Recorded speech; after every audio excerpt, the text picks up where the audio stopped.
올해의 마지막 달 12월 라디오 서울과 함께 편안하고 따뜻하게 마무리하시길 바랍니다.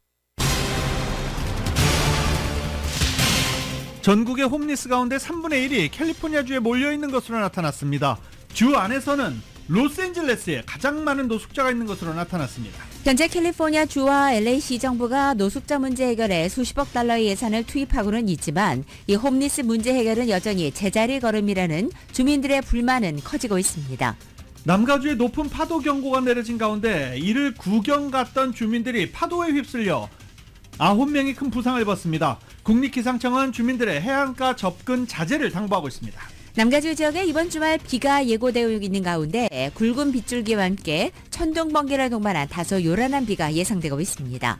도난 신고됐던 마세라티 고급 차량이 다운타운 노숙자촌에서 발견됐습니다. 노숙자 텐트촌이 범죄에 의해 이용되고 있다는 지적입니다. 차량 절도 용의자는 체포됐습니다. 뉴저지 한인사회에서 13만 달러가 넘는 개 파동이 발생해 16명의 개원들이 피해를 입었습니다. 메인주에서도 트럼프 전 대통령이 대선 출마 자격이 없다는 결정이 나왔습니다. 콜로라도주에 이어 두 번째입니다. 미국과 멕시코는 최근 역대 최다 수준으로 늘어난 미국행 불법 이민자 문제에 대응하기 위해서 더욱더 긴밀히 공조하기로 했습니다. 모기지 금리가 두 달간 하락세를 나타내면서 7개월 만에 최저 수준으로 떨어졌습니다. 30년 고정금리 평균금리 6.61%입니다. 내년 봄으로 예상되고 있는 기준금리 인하가 과도한 부채에 허덕이고 있는 기업들에는 생명줄 같은 역할을 할 것이라는 전망이 나왔습니다.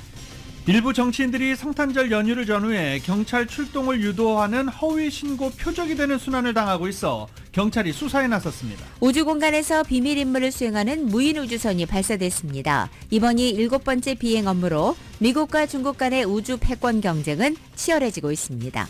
이스라엘이 하마스 이외에도 곳곳에서 하마스 지원 세력들과 충돌하면서 전쟁이 중동 전역으로 확산할 수 있다는 우려가 고조되고 있습니다. 예멘 후티 반군이 홍해를 지나는 민간 선박들을 무차별 공격하고 있는 가운데 미국 재무부가 후티 반군의 자금줄을 차단하는 제재 조치를 내렸습니다. 국민의힘 한동훈 비상대책위원장이 취임 이후 처음으로 민주당 이재명 대표를 만났습니다. 두 대표 모두 뼈 있는 말을 남기며 팽팽한 대결 구도를 예고했습니다. 이재명 더불어민주당 대표와 이낙연 전 대표가 전격적으로 회동에 합의했습니다. 상호 협력을 위한 합의안을 도출해낼 수 있을지 정가에 관심이 집중돼 있습니다.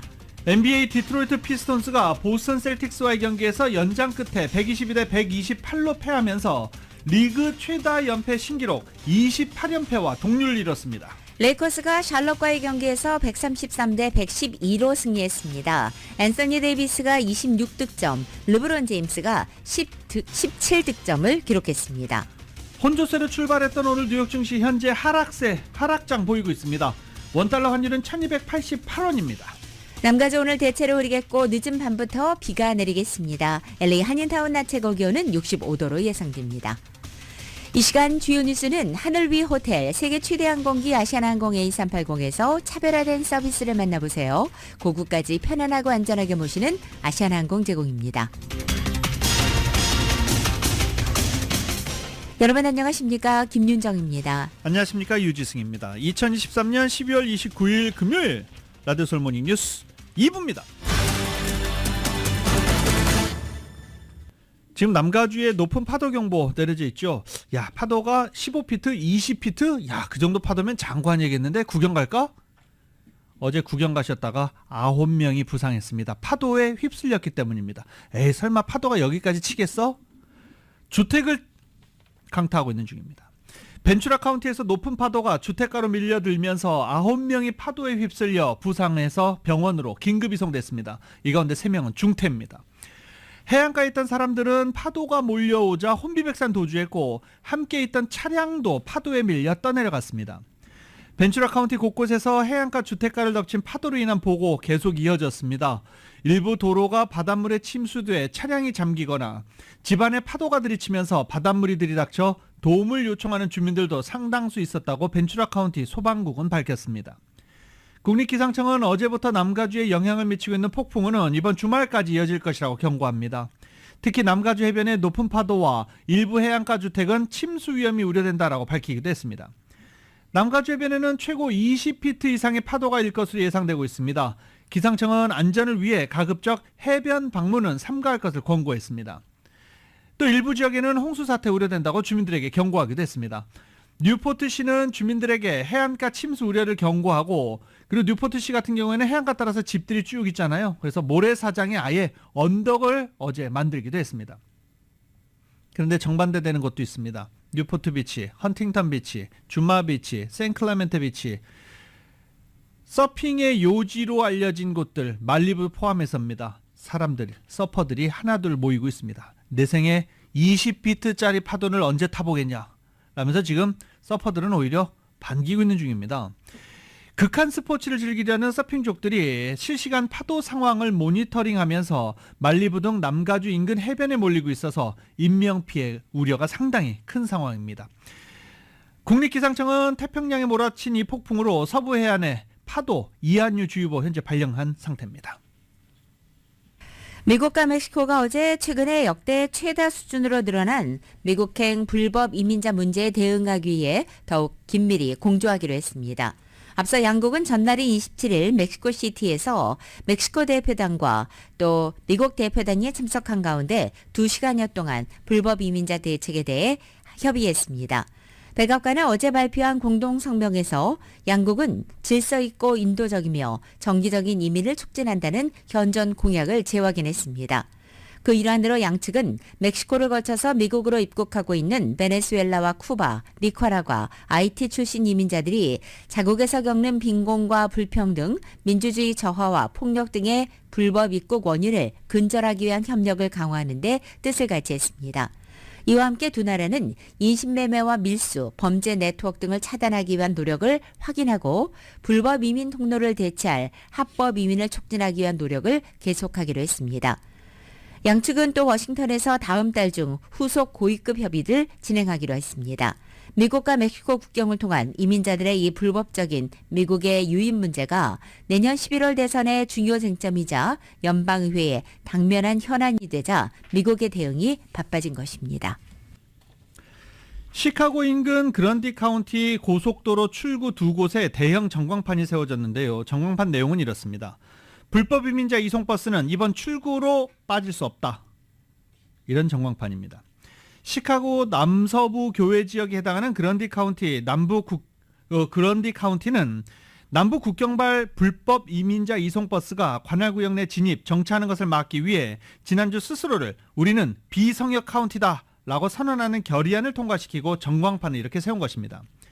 이 결의안은 우리는 제한된 사회복지 예산을 그런디 카운티에 합법적으로 거주하면서 지원을 필요로 하는 노인, 빈곤층, 재향군인, 노숙자 등에게만 사용하겠다라는 내용을 담고 있습니다.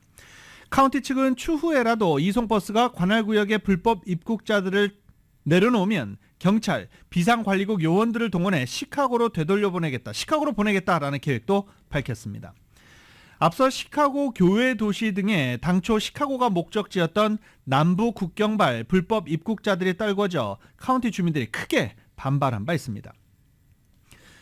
이렇게 시카고에 불법 이민자들 보내고 있는 그렉 에벗 텍사스 주지사는 성역도시라고 얘기한 시카고에 우리가 버스 이송을 하고 있는데 버스 이송 미션을 방해하고 시카고시가 표적으로 삼기 시작했다라면서 항공편 이송을 확대할 방침이라고 밝혔습니다. 한편 브랜든 존슨 시카고 시장은 성역도시 정책을 하고 있는 민주당 소속 에릭 애덤스 뉴욕시장, 마이클 존스턴 덴버 시장과 화상회의를 통해 한자리에 모여 중남미 출신 불법 입국자, 난민, 망명 희망자 이들이 빚어낸 문제들을 해결하기 위해서 이들이 머리를 맞대고 화상회의를 하고 해결하자라고 합의한 내용이 연방정부에 돈을 더 요구하자입니다. 연방정부 지원금 확대, 지방자치단체 간의 협력 촉구했습니다. 캘리포니아주와 LA시가 현재 노숙자 문제 해결에 수십억 달러 예산을 투입하고 있지만 홈리스 문제 해결은 여전히 제자리 걸음이라는 주민들의 불만이 커지고 있습니다. 이은 기자가 전해드립니다. 올해 가주의 홈리스 인구가 18만 1000명으로 지난해보다 6% 늘어난 것으로 집계되었습니다. 미주 전역에서는 홈리스 인구가 올 한 해 동안 12% 늘어나 총 65만 명에 달합니다. 미 전역의 홈리스 인구 중 3분의 1 정도가 가주에 거주하고 있는 것입니다. 가주 정부가 홈리스 문제 해결을 위해 수년 동안 수십억 달러의 기금을 조성하고 다양한 홈리스 대응책을 내놓았지만 한계가 있음을 보여줬습니다. 가주의 홈리스 숫자는 주민 10,000명당 46명꼴입니다. 전문가들에 따르면 가주의 홈리스 문제는 마약 중독과 정신건강 문제도 가장 큰 원인으로 지적되지만 궁극적인 해결을 위해서는 정부가 지속적으로 부족한 어포더블 하우징 문제를 해결해야 한다는 점입니다. 2000년 이래 가주의 렌트 중간가는 38% 늘어났지만 가주민들의 소득 중간가는 같은 기간 동안 7% 상승에 불과해 수입이 렌트비 상승폭을 따라잡지 못하고 있습니다. 가주의 쉘터가 워낙 부족한 점도 홈리스 해결에 큰 문제로 지적됩니다. 홈리스 인구가 LA에 이어 미주에서 두 번째로 많은 도시인 뉴욕시의 경우 홈리스 인구는 많아도 충분한 쉘터로 인해 실제로 노숙 생활을 하는 홈리스가 홈리스 전체 인구의 5%에 불과합니다. 하지만 가주의 경우 홈리스 전체 인구의 68%가 되는 이들이 길거리 생활을 이어가거나 차량에서 생활을 하는 것으로 밝혀져 뉴욕시와 많은 차이를 보였습니다. 이는 노숙자들에게 실내 쉘터를 마련해 주도록 의무화한 뉴욕시의 라이트 투 쉘터라는 정책 때문입니다. 매사추세츠의 경우에도 뉴욕과 유사한 홈리스 관련 정책이 있습니다. 가주의 경우 노숙자 쉘터를 마련하기 위해 2020년 37억 5천만 달러의 기금이 투입된 홈키 프로젝트를 런칭했으며 가주 전역에 14,600개의 유닛에 달하는 쉘터를 마련했습니다. 또 노숙자들이 겪는 정신건강 문제를 도와주기 위해 64억 달러의 기금이 내년 3월에 배정될 예정입니다. 정부 당국에서 홈리스 문제 해결을 위해 대규모 예산을 투입하고 있지만 효과는 기대에 미치지 못하고 있습니다. 라디오 서울 뉴스 이은입니다.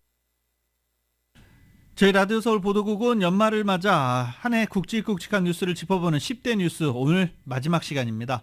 미국과 국제 10대 뉴스 정리해봤습니다. 정현호 기자입니다. 지난 10월 가자 지구를 통치하는 팔레스타인 무장정파 하마스가 이스라엘 남부를 기습 침투하며 시작된 이스라엘과 하마스 간의 교전으로 중동이 다시 화염에 휩싸였습니다. We should be stopping everything of this country are carrying out a genocide against the Palestinian people.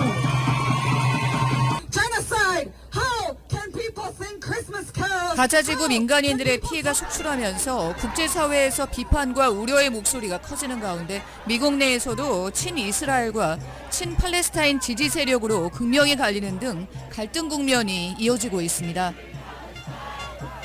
지난 2월 튀르키예 동남부와 시리아 서북부 국경지대에서 규모 7.8의 강진이 발생해 5만 7천여 명이 사망하는 재앙이 빚어졌습니다. As far as the joke of an indictment, it's a horrible thing. It's a horrible thing for this country. I mean, the only good thing about it is it's driven my poll numbers way up. Can you believe that? Way up. 내년 대선의 공화당 유력 주자인 도널드 트럼프 전 대통령이 미 헌정 사상 최초로 대통령 출신으로 형사 기소되는 오명을 안았습니다. 트럼프 전 대통령은 불법 기밀 반출과 사법 방해 등의 혐의로 연방검찰에 형사 기소됐으며 연방의사당 난입 사건인 1.6 사태와 관련해 대선 결과 뒤집기 모의와 선거 사기 유포 등으로 기소되면서 사법 리스크가 지속되고 있습니다. My worst fears are that we, the field, the technology, the industry, cause significant harm to the world. I think if this technology goes wrong, it can go quite wrong. And we want 지난해 11월 오픈 AI가 챗 GPT를 선보인 후 불과 1년여 만에 챗 GPT의 등장은 인터넷과 아이폰을 뛰어넘는 혁명으로 평가됐습니다. AI 개발 열풍 속에서 오픈 AI의 최고 경영자인 샘 올트먼이 축출됐다가 복귀하는 사태도 발생했습니다. A rough week for the banking industry. The collapse of Silicon Valley Bank. The second biggest bank collapse in U.S. history. The Silicon Valley Bank. 지난 3월 실리콘밸리뱅크가 뱅크런으로 몰리는 예금 인출 사태와 주가 폭락으로 파산하면서 전 세계 금융권에 충격파를 던졌습니다. I've heard the word diversity quite a few times, and I don't have a clue what it means. It seems to mean everything for everyone. 대학 입시에서 소수계를 우대하는 정책인 어퍼머티브 액션이 위헌 판결을 받으면서 1960년대 민권운동의 성과 중에 하나로 꼽히는 소수인종 우대 입학 정책이 사라지게 됐습니다. 지난 8월 하와이 마우이 섬 서부에서 산불로 100여 명이 숨지고 200여 명이 실종되는 등 미국에서 100년 만에 최악의 인명피해로 기록됐습니다. 코로나 팬데믹이 드디어 막을 내렸습니다. 세계보건기구는 지난 5월 코로나의 국제보건 비상사태 해제를 알리며 팬데믹 종식을 공식 선언했습니다.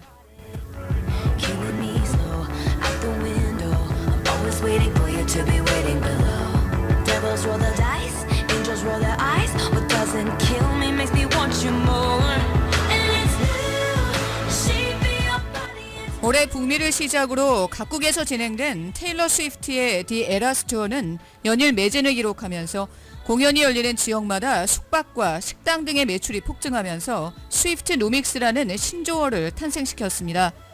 시사주간지 타임은 올해의 인물로 싱어송라이터 테일러 스위프트를 선정하면서 예술과 상업 측면에서 모두 핵융합 같은 에너지를 분출했다고 평가했습니다.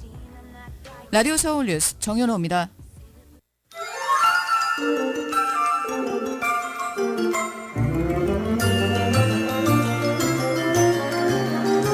It's beginning to look a lot like 12월 29일 금요일 남가주의 날씨입니다. 남가주족 오늘 하루 종일 대체로 흐리겠고 오후 들어서는 간간히 햇살이 교차하겠습니다. 늦은 밤부터는 지역에 따라 비가 내리기 시작하고 내일 토요일 오전에는 천둥번개를 동반한 다소 강한 빗줄기 내리겠습니다. 토요일 오후에는 잠시 소강 상태를 보이고 일요일에 오후 한때 또 한 차례 비가 내릴 것으로 전망되고 있습니다. 비가 내리면서 낮 기온은 60도 중반을 넘어서지 못할 것으로 보입니다. LA 한인타운의 오늘 낮 최고 기온 65도, 밤 최저 기온은 53도, 오렌지 카운티 지역은 66도, 52도, 밸리와 일랜드 엠파이어 지역 65도, 51도, 해안 지역은 63도, 53도 예상됩니다. 한국은 오늘 전국에 눈 또는 비가 내리겠습니다. 서울의 오늘 아침 최저 기온이 34도, 낮 최고 기온은 36도로 예상됩니다. 라디오 서울 모닝뉴스 2부 이 시간은 1250만 불 교통사고 최고 보상, 교통사고 전문 천재 변호사 리차드 호프만, 또 하나의 새로운 문이 열렸습니다. 한인은행 최초로 라스베가스에 진출한 오픈뱅크, 총 20억 달러의 승소, 크고 작은 교통사고와 상해, 브라이언 타필라와 CG러, 한인타운 올림픽과 카탈리나에 새 지점을 오픈했습니다. 고객과 함께 새로운 미래를 열어가는 US 메트로뱅크 공동 제공입니다.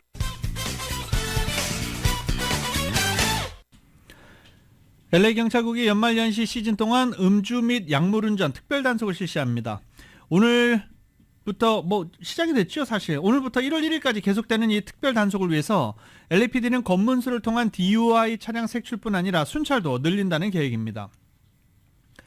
연중 마지막 주말이 시작되는 오늘부터 내년 1월 1일까지 대대적으로 DUI 집중단속을 펼치게 될 예정입니다. 1월 1일까지 단속은 이어지고 곳곳에 체크포인트가 설치될 예정입니다. LAPD는 DUI가 음주운전뿐만을 의미하지 않으며 운전 능력에 영향을 미치는 다양한 처방, 그리고 비처방 약물들, 그리고 역시 마리화나도 포함된다라고 경고했습니다.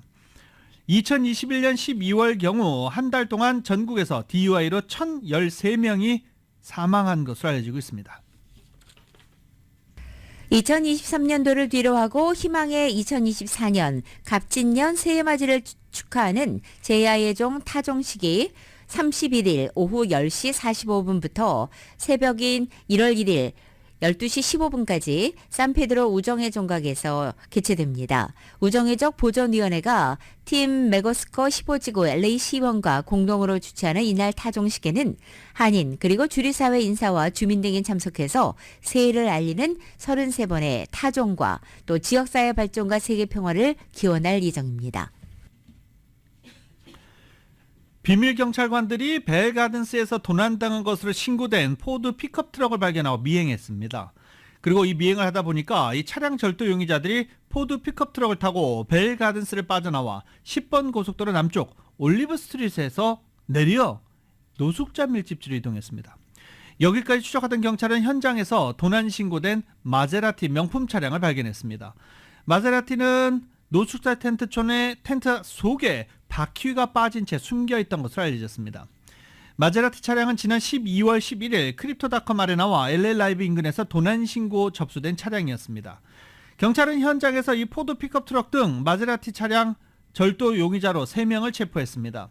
체포를 해보고 나니까 3명 모두 자동차 절도와 자동차 도난 등과 관련해 전과가 있는 것으로 알려졌고 이 가운데 2명은 보호관찰기관 중에 또 똑같은 범죄를 저지른 것으로 나타났습니다.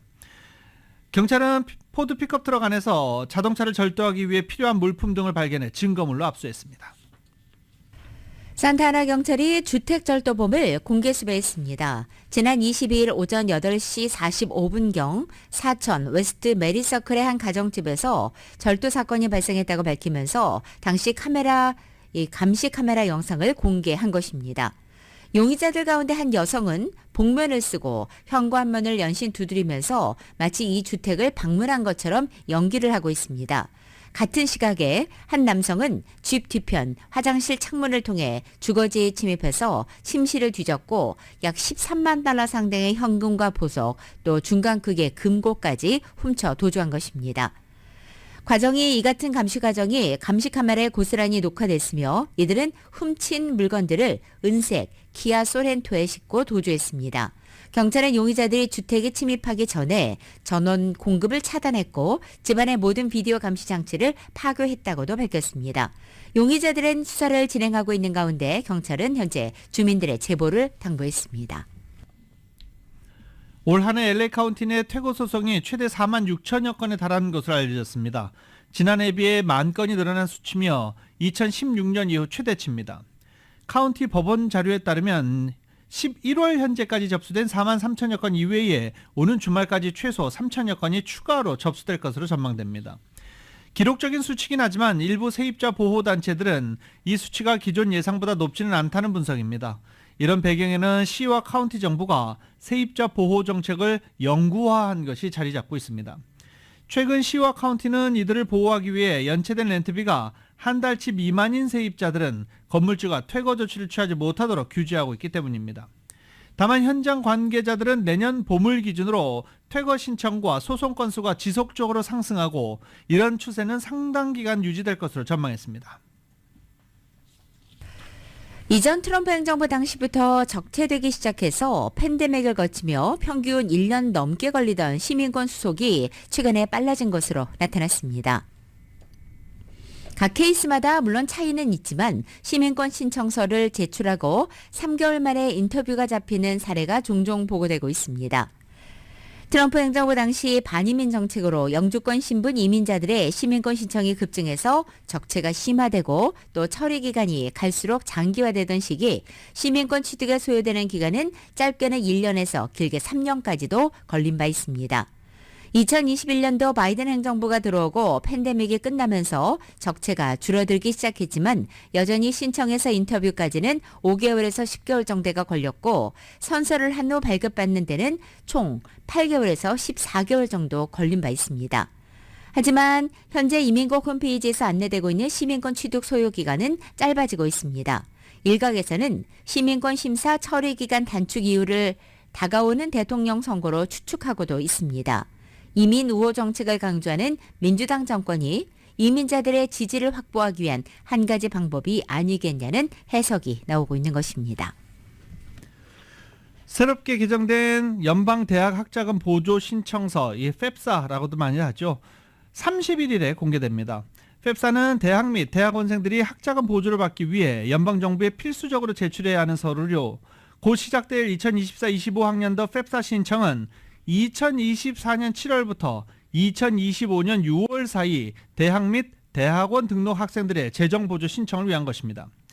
FEPSA는 그간 10월부터 접수가 시작됐지만 올해 양식이 크게 바뀌면서 접수 시작일이 약 3개월 늦어졌습니다. 다리 밑으로 추락한 트럭 안에서 6일 동안 버텼던 미국 운전자가 기적으로 구조됐습니다. KBS의 보도입니다. 사람들 눈에 잘 띄지 않는 으슥한 다리 아래 심하게 찌그러진 픽업 트럭 하나가 보이는데요. 현지 시간 26일 미국 인디애나주의 한 고속도로 다리 밑에서 20대 운전자가 추락사고 엿새 만에 극적으로 구조됐습니다. 이 사고 당시 트럭은 가드레일을 뚫고 다리 아래 개울로 처박혔는데요. 운전자는 다행히 살아남았지만 찌그러진 차 안에 몸이 끼어서 전혀 움직일 수 없었고요. 이 때문에 휴대전화에 손이 닿지 않아서 구조 요청을 할 수 없었을 뿐더러 인적이 드문 곳이었기 때문에 아무리 소리를 질러도 소용이 없었다고 합니다. 하지만 살아남겠다는 일념 하나로 떨어지는 빗물을 받아 마시며 며칠을 버텨냈고요. 이날 오후 우연히 물고기를 잡으러 개울 근처로 내려온 낚시꾼 2명에게 발견됐다고 합니다. 그렇게 6일 만에 추락한 트럭 안에서 구출된 운전자는 응급 헬기에 실려 병원으로 이송됐는데요. 이후 긴급 수술을 받았고요. 비록 왼쪽 정강이 아래를 잃게 됐지만 살아남은 것만으로도 행운이다. 나를 발견해준 분들께 진심으로 감사하다고 전했습니다. 이 기적 같은 사연이 널리 알려지면서 그의 치료비와 재활을 위한 온라인 모금 운동도 시작됐다고 합니다. 자궁을 2개 가진 여성 믿겨지십니까? 근데 자궁을 2개 가진 여성이 있었습니다. 건강한 딸 쌍둥이를 출산했습니다. KBS입니다. 선천적으로 자궁이 2개인 켈시 씨는 올해 초에 쌍둥이를 임신했는데 병원 진단을 받은 결과 각각의 자궁에 아이가 임신됐다는 것을 알았습니다. 그리고 며칠 전 켈시 씨는 20시간 진통 끝에 딸 쌍둥이를 이틀에 걸쳐 낳았습니다. 쌍둥이 중 첫째 딸 록시를 먼저 낳고 다음 날에 둘째 딸 레벨을 낳았습니다. Everybody got super emotional when Roxy was born because it was like we did it. Like we successfully did this. Lots of tears, lots of clapping. It was fun. But then the reality hit that okay, well we have another one we've got to take care of too. 의료 전문가들은 일반적으로 쌍둥이는 한 자궁에 2명의 아기가 있으며 같은 날 태어나는 것으로 정의되지만 켈시 씨의 경우처럼 다른 자궁에서 성장하고 다른 날 태어났다고 하더라도 쌍둥이 출산이 맞다고 말합니다. 자궁을 2개 가진 여성이 각각의 자궁에 모두 임신할 확률은 20억 분의 1 정도라고 합니다. 라스베가스 관광청이 오늘 아침 오는 2014년도 새해 여행객들에게 주목받을 만한 신규 레스토랑을 소개했습니다. 올해로 25주년을 맞는 라스베가스의 대표 호텔인 벨라지오는 카지노가 있는 1층에 팝스타인 브루노 마스의 개인 펜트하우스를 컨셉으로 한 재즈바 핑크링의 영업을 곧 개시할 예정이라고 밝힌 것입니다. 라스베가스에도 유명 셰프 가브리엘라 카라마의 멕시칸 레스토랑인 칸티나 콘트 라마르와 또 뉴욕에 본점을 두고 있는 이토 같은 30여 개의 월드 클래스 레스토랑이 들어서게 됩니다. 라스베가스 관광청 관계자는 라스베가스가 지난 10월 세계적인 미식 축제인 2024 월드 베스트 레스토랑 50의 개최지로 선정되면서 세계적인 인기 요리사들이 모이는 미식의 성지로 자리 잡아가고 있다고 밝혔습니다. 라디오 솔 모닝 뉴스 2부 듣고 계십니다.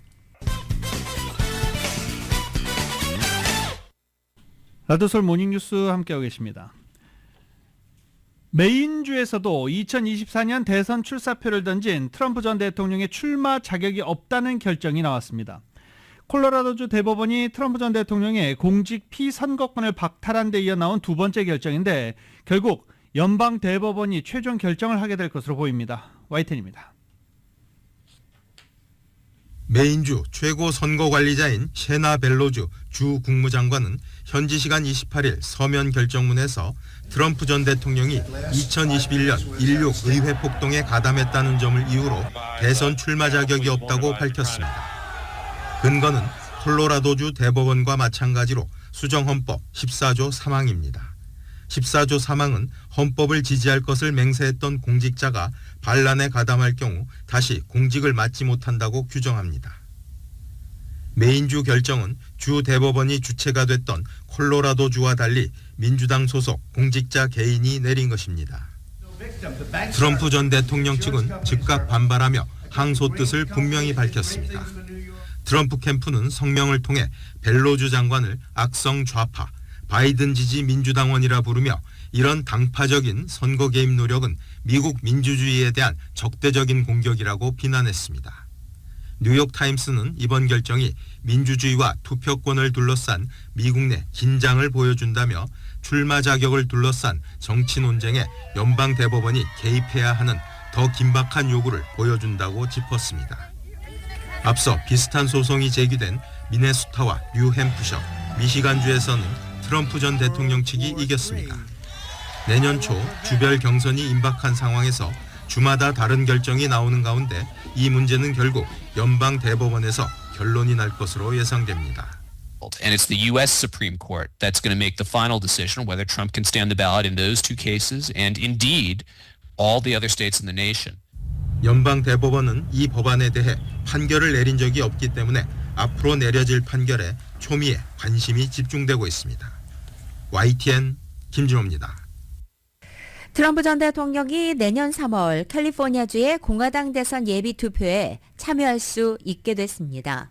캘리포니아주 총무처는 어제 각 카운티 선거국에 내년 3월 예비선거를 위한 투표용지 인쇄를 준비하기 위해서 트럼프 전 대통령이 포함된 공화당 후보자 인증 목록을 보냈습니다. 이 같은 캘리포니아 주정부의 결정은 최근 트럼프 전 대통령에 대해서 지난 2021년 1월 6일 연방의사당 난입 사태와 관련해 반란자의 공직 출마를 금지하는 수정헌법 제14조 대상이 되는지 논쟁이 일고 있는 상황에서 나온 결정이라 더욱 주목되고 있습니다. 모기지 금리가 한 두 달간 하락세를 지속하면서 7개월 만에 최저 수준으로 떨어졌습니다. 국책담보대출업체 프레디맥이 매주 집계하는 주택담보대출 금리 통계에 따르면 30년 고정금리 모기지 평균금리 6.61%로 1주 전보다 0.06%포인트 하락했습니다. 이는 지난 5월 말 6.57% 이후 7개월 만에 가장 낮은 모기지 금리 수준입니다. 30년 만기 주택담보대출 금리는 10월 26일 7.79%로 최정점을 찍은 뒤에 두 달 연속 하락세를 이어가고 있는 중입니다. 내년 상반기 석유 수출국기구 오펙의 세계 석유 시장 점유율이 27% 아래로 떨어져서 코로나 팬데믹 이후 최저치를 기록할 것이라고 로이터 통신이 보도했습니다. 석유 수요가 악화될 것으로 예측되는 데다가 회원국인 앙골라도 오펙의 탈퇴를 선언했기 때문입니다. 오펙은 1970년대 북해 유전 등 비오펙 회원국의 석유 공급원이 발견되기 전까지 전 세계 원유의 약 절반을 생산했습니다. 이후 수십 년 동안 점유율은 30-40%에 달했지만 최근 몇 년 사이 미국 같은 경쟁 국가가 생산량을 크게 늘리면서 이 점유율은 계속 낮아졌습니다. 샤오미 한때 대단했었죠. 샤오미에서 만든 것들 디자인도 그렇고 공기청정기부터 선풍기, 스마트폰 이런 것들을 만들었던 회사로 근데 너무 저렴해서 화제가 많이 됐었죠. 이 샤오미가요. 전기자동차를 만들었습니다. KBS입니다. 포르쉐 스포츠카를 똑 닮은 외관, 스마트폰과 청소기 등 가전제품을 팔던 중국 업체 샤오미가 처음 공개한 전기차입니다. 중국 전기차 1위 업체 비아디의 배터리를 탑재해 한 번 충전에 최대 800km를 주행할 수 있다고 회사 측은 설명했습니다. 통신 장비 업체 화웨이는 한 발 앞서 전기차 시장에 가세했습니다. 최근 기존 업체와 공동 개발한 신형 전기차를 발표했습니다. 출시 첫 달에만 6만 대를 판매하며 돌풍을 일으키고 있습니다. 자동차 업체들이 선점한 중국 전기차 시장에서 이처럼 IT 업체들이 자율주행 기술 등을 앞세워 도전장을 내밀고 있습니다. 2026년으로 예상되는 애플의 전기차 출시보다 빠른 행보입니다. 반면 올해부터 중국 전기차 구매 보조금이 사라지면서 경쟁력을 잃은 업체들은 고전을 면치 못하고 있습니다. 한때 중국 전기차 판매 2위였던 업체가 도산하는 등 세계 최대 중국 전기차 시장이 빠르게 재편되고 있습니다. 베이징에서 KBS 뉴스 김효신입니다. 중국 최대의 통신장비 업체인 화웨이가 미국의 경제 제재에도 불구하고 최신 스마트폰 판매에 힘입어서 올해 9%의 매출 성장을 이룬 것으로 나타났습니다. 켄 후 화웨이 회장은 지난 28일 직원들에게 보낸 신년 메시지를 통해서 2023년 매출이 7천억 위안을 넘을 것으로 예상한다라고 말한 것입니다. 이것은 2022년도보다 약 9% 증가한 것입니다. 후 회장은 통신 인프라 사업이 견고하게 유지되고 있으며 스마트 기기의 대규모 출하를 재개하면서 스마트폰을 포함한 디바이스 사업 부문 실적이 예상을 뛰어넘었다고 말했습니다. 화웨이는 올해 8월 초고속 데이터 연결을 가능하게 하는 자체 개발 반도체 탑재의 스마트폰 메이트 60 시리즈를 깜짝 출시하면서 첨단 스마트폰 시장에 복귀를 알린 바 있습니다. 카운터 포인트에 따르면 지난 10월 화웨이의 스마트폰 출하량은 전년 같은 기간에 비해서 83%나 급증해 전체 중국 스마트폰 시장의 11%의 성장을 이끌었습니다.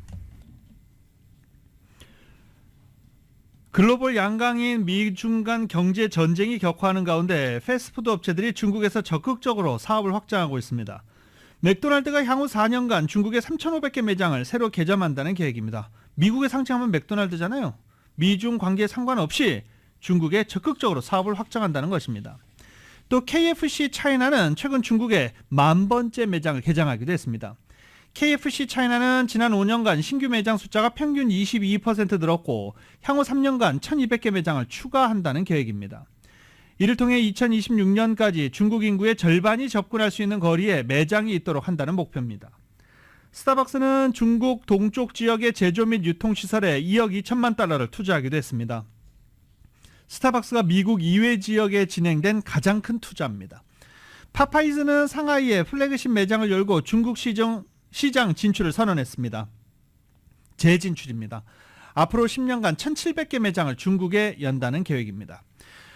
올 들어 중국에 대한 외국인 투자가 전반적으로 감소하고 있는 상황에서도 미국 패스트푸드 업체들이 사업 확장에 나선 것은 중국 시장이 여전히 크고 매력적이기 때문으로 알려지고 있습니다. 미국이 우주 공간에서 비밀 임무를 수행하는 무인 우주선을 또 발사했습니다. 이번이 7번째 비행 임무입니다.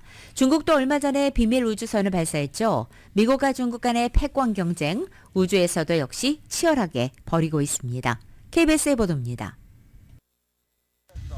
우리 시간으로 오늘 아침 10시쯤 미국군이 무인 우주선 X-37B를 쏘아 올렸습니다.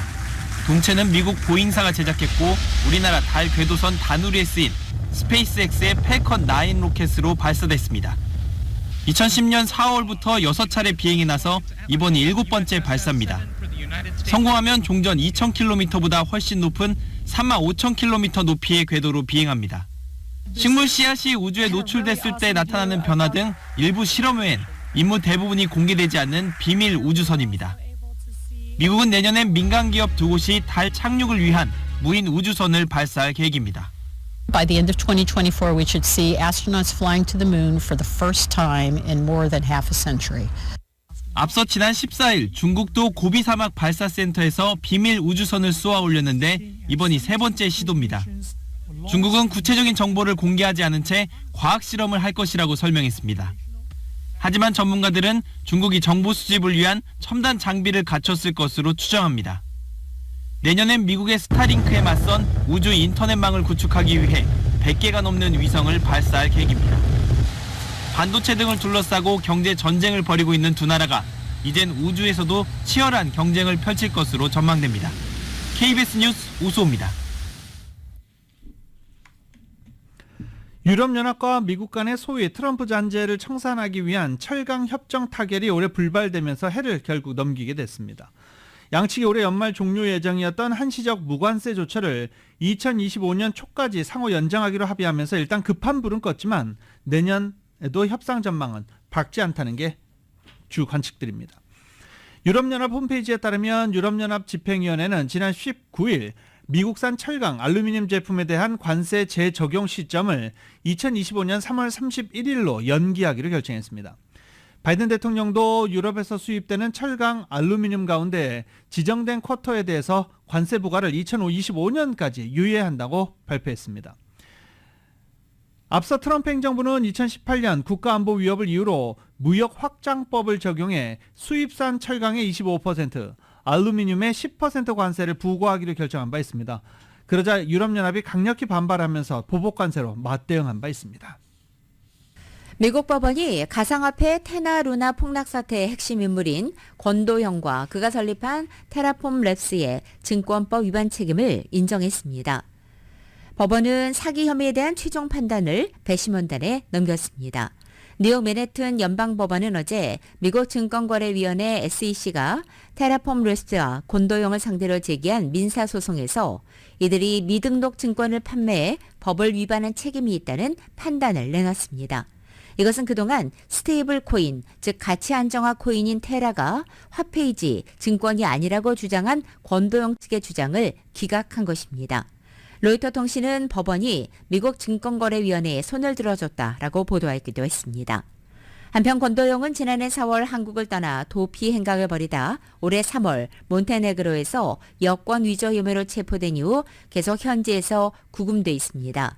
뉴욕 연방검찰도 지난 3월 증권 사기와 시세 조종 같은 8개 혐의로 권도영을 형사 기소했고 한국과 미국 사법당국 모두 몬테네그로 당국에 그의 인도를 요구하고 있습니다. 테슬라의 SNS X, 이 최고 경영자 일론 머스크는 공개석상에서 욕설도 날리고 격투기하자라고 제안하기도 하는 엉뚱한 행동으로 화제를 몰고 다녔는데요. 블룸버그 통신이 일론 머스크를 올 한 해 화제를 모은 기업인 1위로 선정했습니다.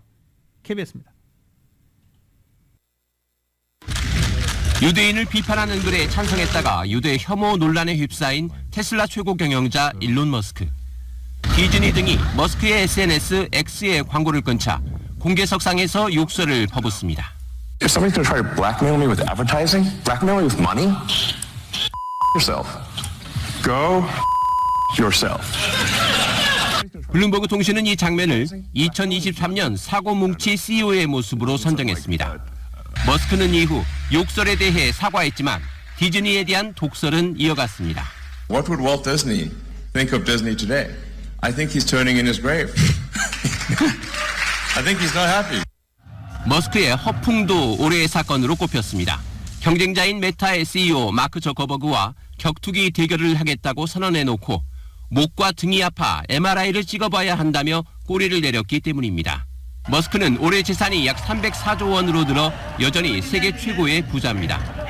블룸버그는 이 밖에도 해임됐다가 닷새 만에 복귀한 챗 GPT 개발자 샘 올트먼과 상해를 벗고 마사지를 받으며 영상회의에 참석한 토니 페르난데스 에어아시아 회장 등도 올해 구설에 오른 CEO로 선정했습니다.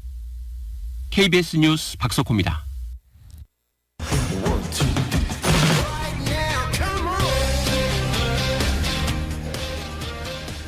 라디오솔 모닝뉴스 스포츠 소식입니다. 스포츠 소식은 전문가가 추천하는 이민법과 가정법 전문 제인장 종합법률사무소 제공입니다.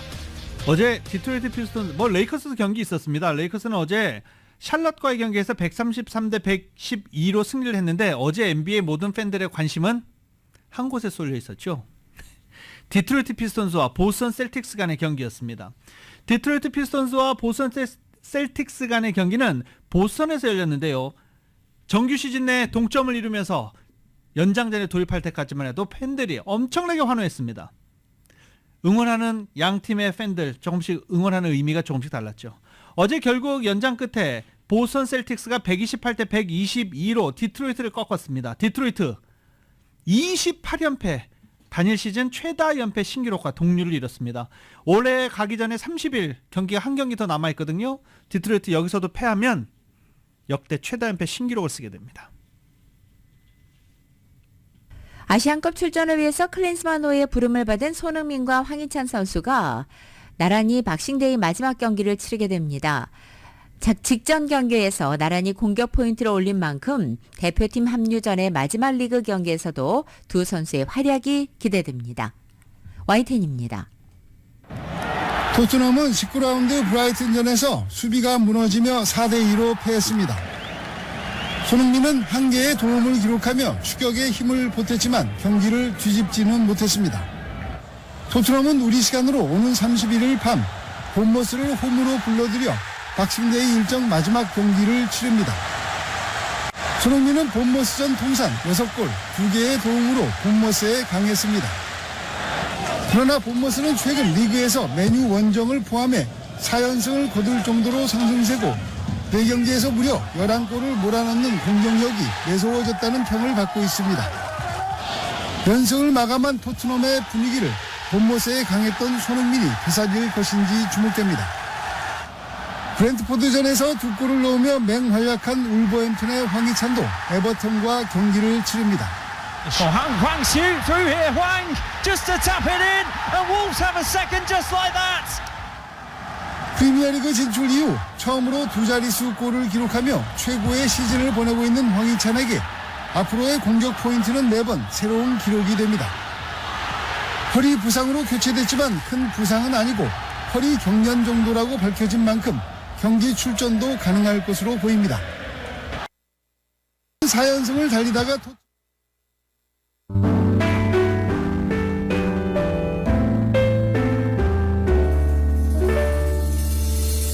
올 한해도 여러분이 보내주신 성원과 관심에 감사를 드립니다. 새해에도 더욱더 열심히 노력하는 저희 모닝뉴스가 되도록 노력하겠습니다. 감사합니다. 자, 이렇게 오늘이 2023년에 보내드리는 라디오솔 모닝뉴스 마지막 뉴스입니다. 이제 저희는 2024년 1월 1일 새해 첫 뉴스로 애청자 여러분께 인사드리게 됩니다. 2023년 이런저런 어려움으로 고생 많으셨습니다. 한 해 힘들었던 것, 어려웠던 점 툴툴 털어버리시고 되돌아보는 차분한 시간, 남은 시간 소중한 가족, 지인들과 알찬 시간 보내시고 행복이라는 두 글자가 새겨지는 의미 있는 시간, 나머지 시간 잘 보내시기 바랍니다. 2023년 나쁜 일들 싹 다 쓸어가려고 비 많이 내린다고 합니다. 이것도 참고하시기 바랍니다. 올 한 해 동안 저희 모닝뉴스를 포함해 라디오 서울 사랑해주시고 파이팅 해주신 분들 다시 한번 깊이 감사드립니다. 내년에도 함께 가시죠. 2023년의 마지막 모닝뉴스 여기서 마치겠습니다. 지금까지 진행의 유지승, 김윤정이었습니다. 라디오 솔 모닝뉴스 2부 이 시간은 1250만 불 교통사고 최고 보상, 교통사고 전문 천재 변호사 리차드 호프만, 또 하나의 새로운 문이 열렸습니다. 한인은행 최초로 라스베가스에 진출한 오픈뱅크, 총 20억 달러의 승소, 크고 작은 교통사고와 상해 브라이언 다필라와 시질러, 한인타운 올림픽과 카탈리나에 새 지점을 오픈했습니다. 고객과 함께 새로운 미래를 열어가는 US 메트로뱅크 공동 제공이었습니다. 잠시 후 9시에는 강혜신의 오늘의 미국이 방송됩니다. 함께해 주신 여러분 고맙습니다.